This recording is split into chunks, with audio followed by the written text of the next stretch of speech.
What's going on, everybody? DogMan Dan here. Quickly, Fortnite, new week of stuff. In terms of loot, event, and weekly stuff that's come in. So I want to just quickly go over that.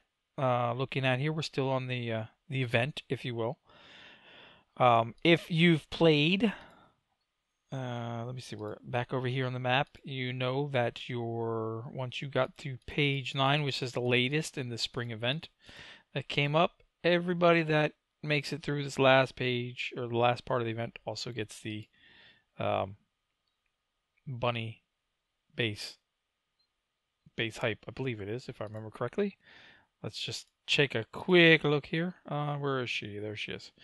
Miss Bunny Penny. You get that from doing your quest line, which is of course awesome.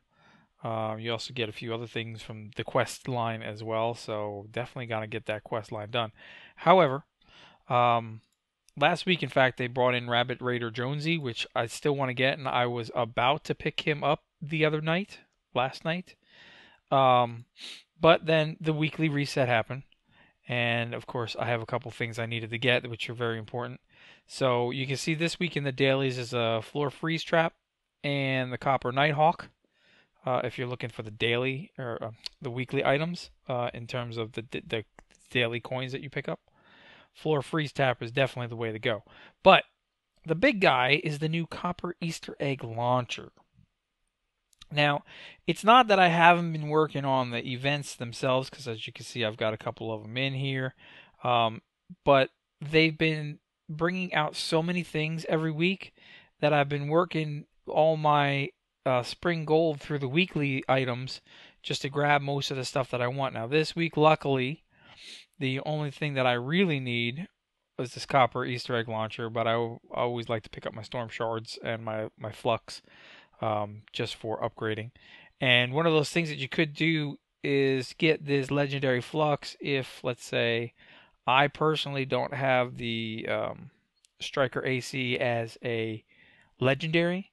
So I can pick him up here for only 1,000 coins, and I could go ahead and use my Legendary Flux to upgrade him if I wanted to, versus spending 2,800 for this one over here if I wanted to. You know what I'm saying? Like, there's just little things like that. But we're here about the Copper Easter Egg Launcher. That's what we're here about. Okay? Stats, crafting.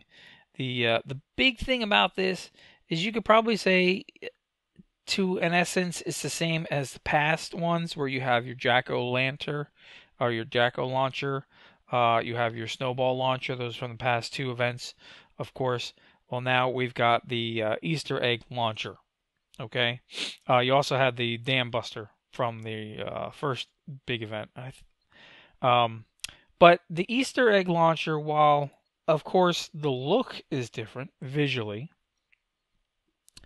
the stats are pretty nice in terms of the extra perks, but these are set stats. This is what everybody gets, which is awesome.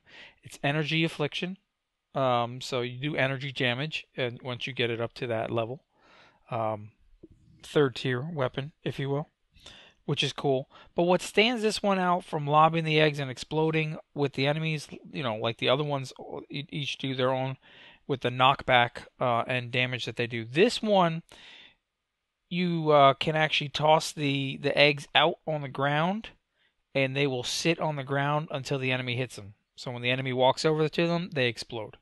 You can have up to 6 of them on the ground. So versus the other ones here where you can shoot them at the enemies, you get your damage and knockback groups of enemies in the radius. The same thing here with the Snowball Launcher. In this case here, you're going to damage the enemies. And obviously the stats are pretty decent. But this also has a nice kind of like, you can prep yourself where you can have a maximum of 6 eggs active at any time. You can lay them down and just let them do their thing, which is kind of nice. I actually was with a group of people the other night on Twine SSD. My first time doing Twine. I thought they said Kenny Valley, and I went in there, and it was Twine. So it was awesome. And he used this weapon. It was just funny. I liked it. I was like, you know what? Forget my hero. I'm going straight for the weapon because it's definitely got a different uniqueness to it than just a weapon reskin. That's not to say that I still don't want these because I still want them and I've just got to work my butt off for them. Luckily, I only had that one item I really wanted in the weekly set this week, and everything else I'm okay with if I get it or don't get it. So, but that's it for there.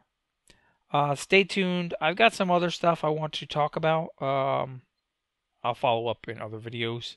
Just kind of talk about general changes in the game, different things that are going on, just as a regular follow up. But weekly items, event items, you've got your.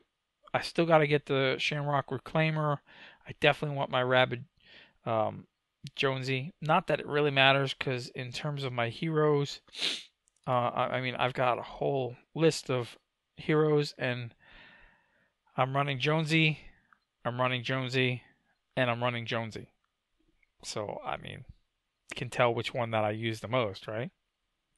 Anyway, I'll talk to you guys soon. Thanks for tuning in.